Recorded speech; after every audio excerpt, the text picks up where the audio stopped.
Welcome to ओरो study. मैं हूं मोहम्मद शाहनवाज और आप लोग देख रहे हैं हमारे चैनल ओरो स्टडी। दोस्तों, आज हम लोग क्लास 9th बीएससीबी यानी बिहार बोर्ड एग्जामिनेशन पटना, इसी का हम लोग क्लास 9th के मैथ का सिलेबस देखने जा रहे हैं, जो कि देखेंगे कि इसमें कितना चैप्टर है, कितना मार्क्स का पूछा जाता है और कितना नंबर का एग्ज़ाम होता है बिहार बोर्ड क्लास 9th का। पिछले वीडियो में हम लोग क्लास 10th का डिस्कस किए थे सिलेबस, उसके बाद सोचे कि आज क्लास 9th का बना देंगे। इसके बाद हम लोग क्लास 9th और 10th दोनों का एक्सरसाइज सॉल्व करते जाएंगे।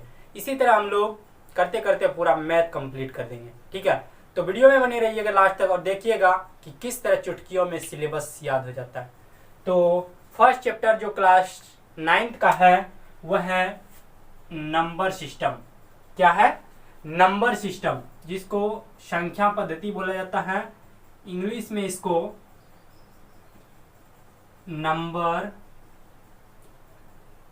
सिस्टम बोला जाता है। इसका क्लास 9 के मैथ में बहुत ही भूमिका महत्वपूर्ण होती है। ठीक है, संख्या पद्धति का है बहुत छोटा लेकिन काम बहुत जबरदस्त करता है, क्योंकि इसके बगैर आगे गाड़ी चक्का नहीं जा सकती है। ठीक है, इसी में हमको नेचुरल नंबर पढ़ना है, होल नंबर पढ़ना है, प्राइम नंबर पढ़ना है और भी जितना भी रेशनल नंबर, इरेशनल नंबर, जितना भी नंबर दुनिया में, इंटीजर, ये सब नंबर सिस्टम में ही पढ़ना है हमको। ठीक है, तो इसको अच्छे से समझिएगा। इसके बाद सिलेबस के बाद जो हम लोग फर्स्ट चैप्टर स्टार्ट करेंगे वो होगा नंबर सिस्टम। फर्स्ट चैप्टर से ही शुरू करेंगे और नंबर सिस्टम से ही शुरू करेंगे। ठीक है, उसके बाद दूसरा चैप्टर जो है वो बहुपद। बहुपद भी बहुत ही भूमिका रोल्स करता है, पॉलिनोमियल जिसको बोला जाता है बहुपद। थर्ड नंबर में होता है निर्देशांक ज्यामिति। बस व बस, ये आपका पीछा कहीं छोड़ने वाला नहीं है। निर्देशांक ज्यामिति जो है ये कोऑर्डिनेट ज्योमेट्री जिसको बोला जाता है,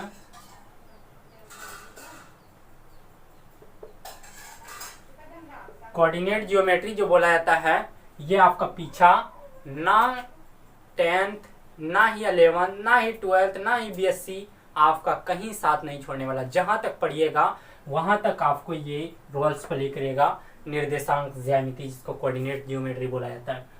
अब है दो चर वाले रैखिक समीकरण।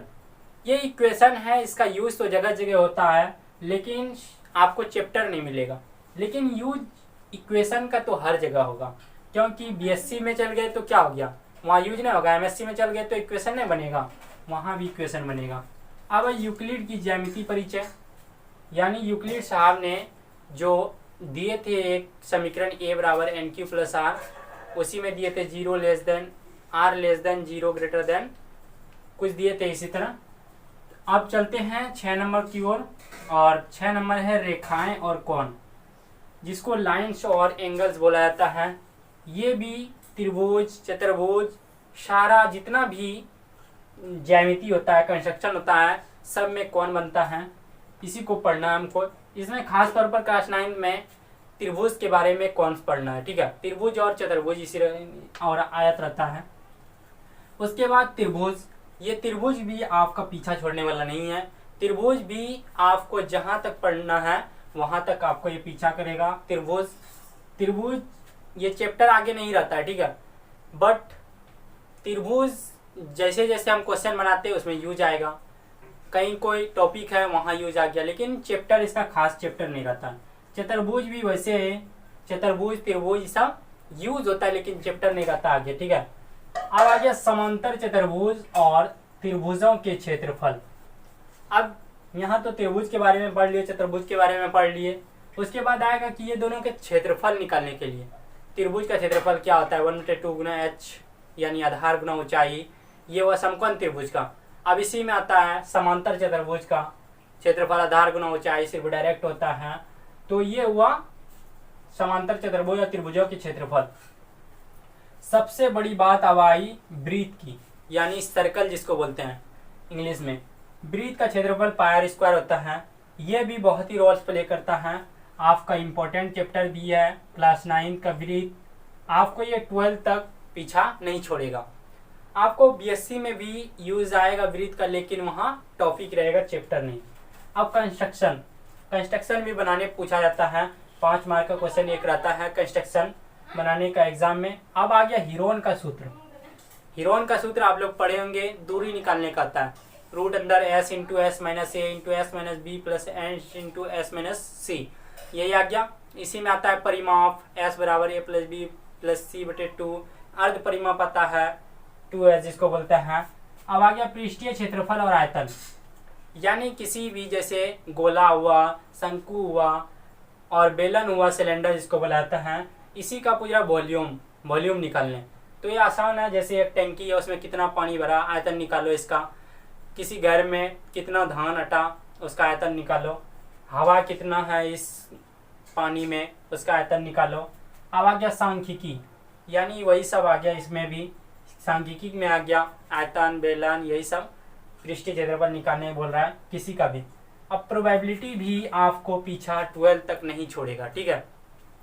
प्रोबेबिलिटी भी ये जैसे प्रोबेबिलिटी जिसको बोलाता है प्रायिकता, जैसे एक सिक्का उछाले, चीत आएगा या पट, यानी टेल आएगा या हेड आएगा। एक लूडो का गोटी होता है ना, उसको ऊपर फेंके, 6 आएगा या 5 आएगा या 2 आएगा, क्या आएगा। एक ताश का गड्डी है, कौन ताश आएगा इसमें, तो यही प्रायिकता में पढ़ा जाता है। तो ये कुछ 15 चैप्टर क्लास 9 का है, जो अगर मान के चलिए बड़ा चैप्टर इसमें देखिए कौन कौन है। हीरोन का सूत्र एक थोड़ा सा चैप्टर बड़ा है, नंबर सिस्टम के बाद हम लोग हीरोन का सूत्र ही पढ़ेंगे, सेकेंड चैप्टर। उसके बाद वृत्त थोड़ा सा बड़ा है, समांतर चतुर्भुज बड़ा है, निर्देशांक ज्यामिति थोड़ा सा बड़ा है, और ये पृष्ठीय क्षेत्रफल और आयतन थोड़ा सा बड़ा है। ये 2-4 चैप्टर माने 20-20 दिन ले लीजिए, इसमें 10-10 दिन ले लीजिए। तो मान के चलिए हम लोगों का सिलेबस 6 महीना में क्लास 9 का कंप्लीट हो जाएगा, ठीक है। तो ये था कुछ सिलेबस, जो आप लोग चैप्टर का नाम जान लिए। तो अगले वीडियो में जो हम लोग लाएंगे वीडियो, तो उसमें बनाएंगे चैप्टर का, यानी एक्सरसाइज पर डिस्कस करेंगे, और वो भी फर्स्ट चैप्टर नंबर सिस्टम से शुरू करेंगे, क्लास 9 के मैथ का नंबर सिस्टम, जो आप लोग अगर पढ़िएगा ध्यान से तो खुद ब खुद वहाँ समझ में आएगा। तो आज के लिए इतना ही, thank you, all the best. फिर मिलेंगे नंबर सिस्टम के साथ नए क्लास में नए जोश के साथ।